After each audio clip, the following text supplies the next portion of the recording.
It is said that he who sows the wind reaps the whirlwind, given that the east wind reigns like pestilence. Evil deeds and disobedience lead us through stormy times, since there is no fair wind for those who walk in rebellion and don't know where they're going. But if God goes with you, He'll make a way for you even through the storm. And remember that when the wind blows angry, there is no peace anywhere.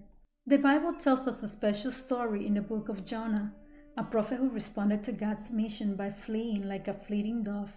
However, it is important to emphasize that his name even means dove, which is why Jews are careful when naming the newborns.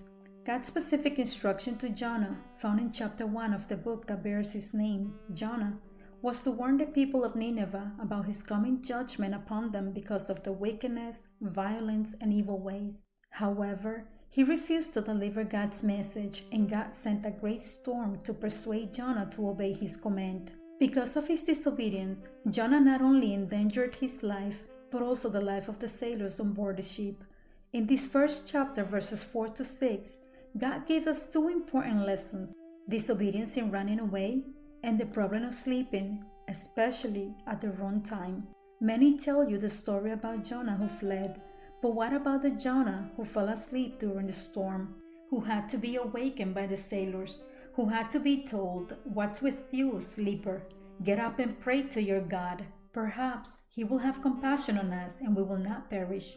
Jonah's disobedience not only endangered his life, but also the life of those around him on board the ship. Just as God's servant was sleeping, while the life of the sailors were in great danger, have you ever wondered how many people in the church today are asleep and spiritually unconcerned, even though many people around them are heading towards spiritual destruction and death?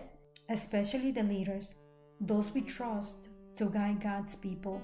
Have you ever wondered how many are physically answering the call, but spiritually they have fled and ignored their calling just like Jonah, and are not longer fully consecrated to God and His will?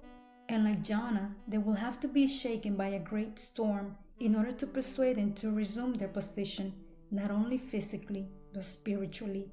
Time is present, and now is the Lord's favorable time. Arise, Jonah, and flee no more. Arise, sleepyhead, and resume your position. Do not wait for the storm. The decision is yours. God bless you.